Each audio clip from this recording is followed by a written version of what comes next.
সংবাদ সবাইকে স্বাগত জানাচ্ছি। আমি ফিরোজ তোহা। শুরুতেই সংবাদ শিরোনাম জানিয়ে দেব এই মুহূর্তে হাতে পাওয়া সর্বশেষ গুরুত্বপূর্ণ আপডেট আন্তর্জাতিক সংবাদ। শুরুতেই থাকছে ফিলিস্তিনিদের জন্য অন্য দেশে পুনর্বাসনের পরিকল্পনা। গাজা উপত্যকা থেকে ফিলিস্তিনিদের সরিয়ে অন্যত্র দেশে স্থানান্তর করতে চায় ইহুদিবাদী ইসরায়েল। দেশের এমন পরিকল্পনা বাস্তবায়নে তেল আবিব এবার দ্বারস্থ হয়েছে যুক্তরাষ্ট্রের। এ লক্ষ্যে সম্প্রতি ওয়াশিংটন সফর করেন ইসরায়েলের গোয়েন্দা সংস্থা মোসাদের প্রধান ডেভিড বার্নিয়া। এবারে জানাবো গাজাকে ঘিরে ইসরায়েলের 6টি বিপজ্জনক পরিকল্পনা। ইসরায়েল তার ভূরাজনৈতিক কার্যক্রম এবং আদর্শিক অভিযাত্রায় 6টি বিপজ্জনক দর্শনের উপর নির্ভর করে এগিয়ে যাচ্ছে।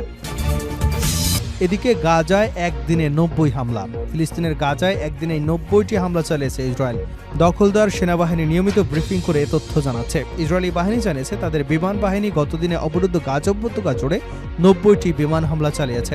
মাত্র 365 বর্গ কিলোমিটার আয়তনের ভূখণ্ডে এমন হামলা যে কোনো যুদ্ধক্ষেত্রের তুলনায় ব্যাপক বেশি।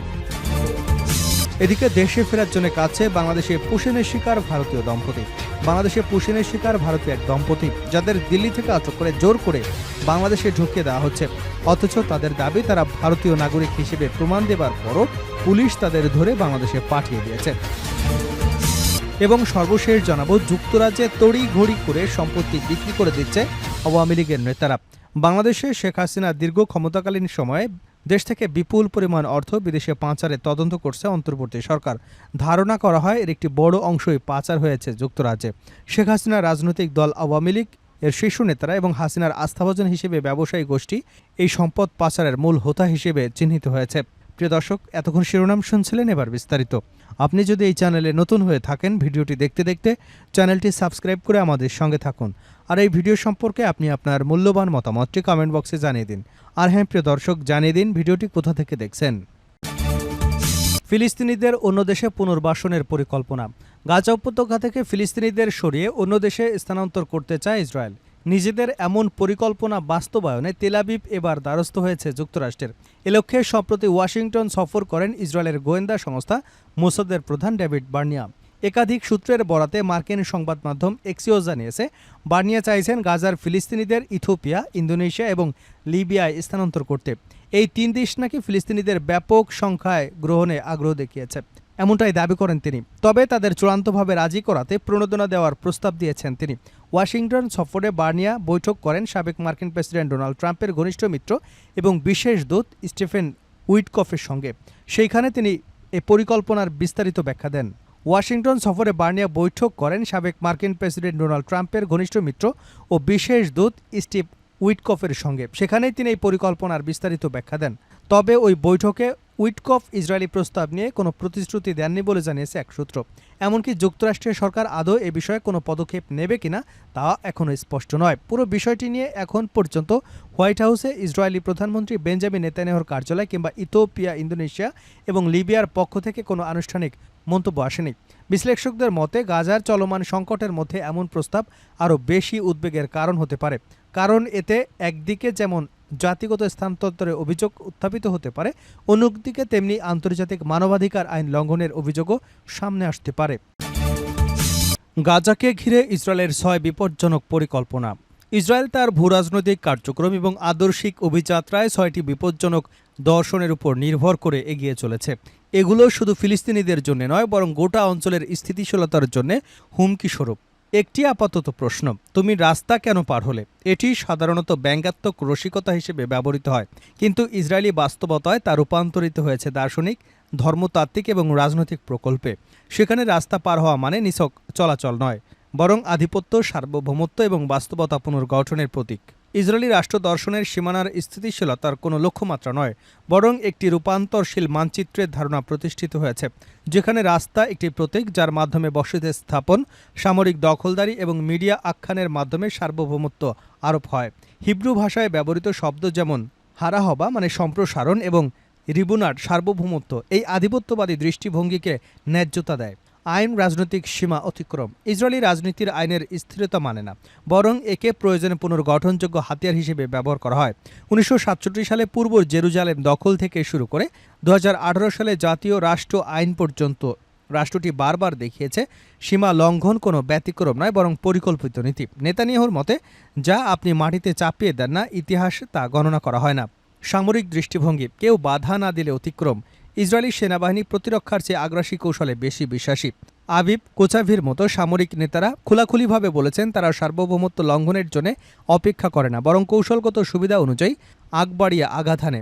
গাজা, সিরিয়া এবং লেবাননে অভিযানের মধ্য দিয়েই এই আক্রমণাত্মক মানসিকতা বাস্তবায়িত হয়েছে। বসতি স্থাপন এবং ধর্মতাত্ত্বিক প্রস্তুতি। ধর্মীয় ও জয়নবাদীরা প্রতিটি ফিলিস্তিনি ভূমিকে বাইবেলের প্রতিশ্রুতি হিসেবে দেখে। বেজালেল স্মোটিসের মতে, রাজনীতিকেরা ফিলিস্তিনি ভূখণ্ডে বসতি স্থাপনকে ইতিহাসের প্রত্যাবর্তন এবং ধর্মীয় দায়িত্ব হিসেবে চিত্রিত করে।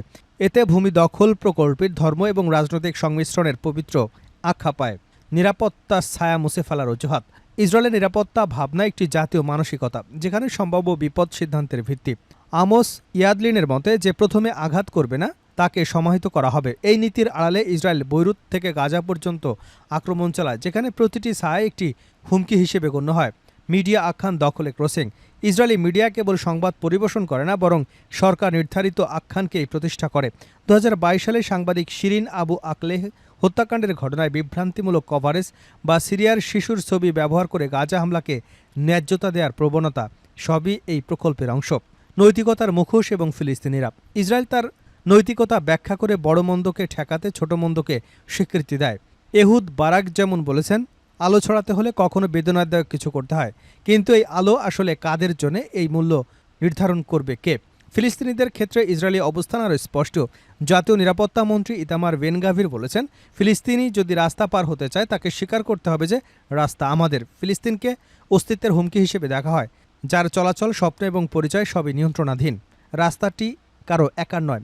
ইসরায়েল বারবার রাস্তার একচ্ছত্র মালিকানা দাবি করলেও ইতিহাস দেখিয়েছে বল প্রয়োগ স্থায়িত্ব আনে না। 75 বছর ধরে সহাবস্থানকে প্রত্যাখ্যান করে যে দখলদারি মানসিকতা চালানো হচ্ছে তা একটি স্থায়ী এবং ন্যায়সঙ্গত ভবিষ্যৎ নির্মাণে ব্যর্থ হবে।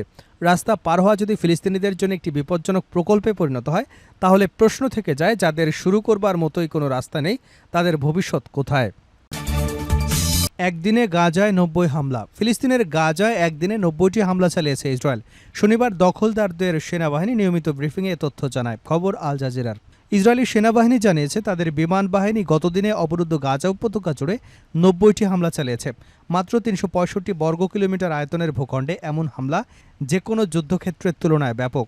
তারা দাবি করেছে গাজার যোদ্ধাদের সামরিক কম্পাউন্ড এবং ভূগর্ভস্থ অবকাঠামোতে আঘাত করা হয়েছে। তবে হামলার অবস্থানের কোনো প্রমাণ বা বিবরণ প্রদান করেনি সেনাবাহিনী। সাম্প্রতিক দিনগুলোতে ইসরায়েলি বাহিনী আল মাসওয়াদি বাস্তুচ্যুত ফিলিস্তিনিদের আশ্রয় দেওয়ার জন্য ব্যবহৃত তাঁবুগুলোতে এবং গাজা শহরের লক্ষ্যমাত্র ক্যাথলিক চার্চেও হামলা চালায়। এছাড়া ত্রাণপ্রার্থীদের উপরও হামলা চালায়।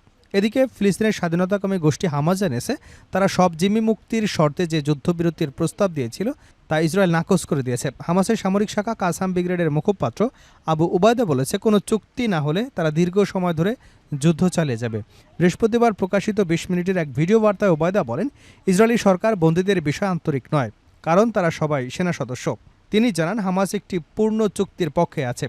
সেখানে যুদ্ধ বন্ধ, গাজা থেকে ইসরায়েলি বাহিনী সরে যাওয়া এবং ফিলিস্তিনিদের জন্য মানবিক সহায়তা নিশ্চিত করবার শর্ত দেওয়া হয়েছে। দেশে ফেরার জন্য কাছে বাংলাদেশের পুশিনের শিকার ভারতীয় দম্পতি। বাংলাদেশে পুশিনের শিকার ভারতীয় এক দম্পতি, যাদের দিল্লি থেকে আটক করে জোর করে বাংলাদেশে ঢুকিয়ে দেওয়া হয়। অথচ তাদের দাবি তারা ভারতীয় নাগরিক হিসেবে প্রমাণ দেওয়ার পরও পুলিশ তাদের ধরে বাংলাদেশে পাঠিয়ে দিচ্ছে। সম্প্রতি ভাইরাল হওয়া এক আবেগঘন ভিডিও বার্তায় এই দম্পতি দেশে ফেরার আকুতি জানিয়েছেন এবং এ ব্যাপারে পশ্চিমবঙ্গের মুখ্যমন্ত্রী মমতা বন্দ্যোপাধ্যায়ের হস্তক্ষেপ কামনা করেছেন। জানা গেছে, ভারতীয় সীমান্তরক্ষী বাহিনী বিএসএফ কিছুদিন আগে ওই ভারতীয় দম্পতিকে বাংলাদেশে পুশিন করে। সেই দম্পতি এবং তাদের পরিবার তথ্য প্রমাণ সহকারে দাবি করেছে দানিশ শেখ এবং সোনালী খাতুন পশ্চিমবঙ্গের বীরভূম জেলার বাসিন্দা। কিন্তু দিল্লি পুলিশ তাদের প্রমাণাদি গ্রহণ না করে বিএসএফের মাধ্যমে জোর করে বাংলাদেশে পাঠিয়ে দিয়েছে। এই দম্পতির সঙ্গে আরও 3 জনকে বাংলাদেশে পুশিন করা হয়। ভারতীয় গণমাধ্যম টাইমস অফ ইন্ডিয়া সূত্র জানা যায়, পুশিনের শিকার হওয়া ওই দম্পতির নাম দানিশ শেখ এবং সোনালী খাতুন। তারা পশ্চিমবঙ্গের বীরভূম জেলার পাইকরের স্থায়ী বাসিন্দা। পরিবারের দাবি, দিল্লিতে কাজের উদ্দেশ্যে গিয়েছিলেন তারা, কিন্তু সেখানে দিল্লি পুলিশ তাদের বাংলাদেশি নাগরিক হিসেবে সন্দেহ করে 18 জন গ্রেপ্তার করে। তাদের সঙ্গে সুইটি বিবি নামের এক নারী এবং তার 2 শিশুপুত্রকেও গ্রেপ্তার করা হয়। পরে 26 জন কোনো শুনানি বা তদন্ত ছাড়াই বিএসএফের মাধ্যমে তারা বাংলাদেশে পুশিন হয়। এছাড়া ভুক্তভোগীদের পরিবারের পক্ষ থেকে কলকাতা হাইকোর্ট দুটি হেবিয়াস কার্পস পিটিশন দাখিল করা হয়েছে। ভিডিও বার্তায় কাঁদতে কাঁদতে সোনালী এবং সুইটি জানান, তাদের কাছে আধার কার্ড সহ যাবতীয় ভারতীয় নাগরিকত্বের প্রমাণপত্র ছিল, কিন্তু দিল্লি পুলিশ সেসব নথি আমলে না নিয়ে মোবাইল ফোনও টাকা ছিনিয়ে নেয়, এমনকি তাদের শারীরিক নির্যাতনও করা হয় বলে অভিযোগ করেন।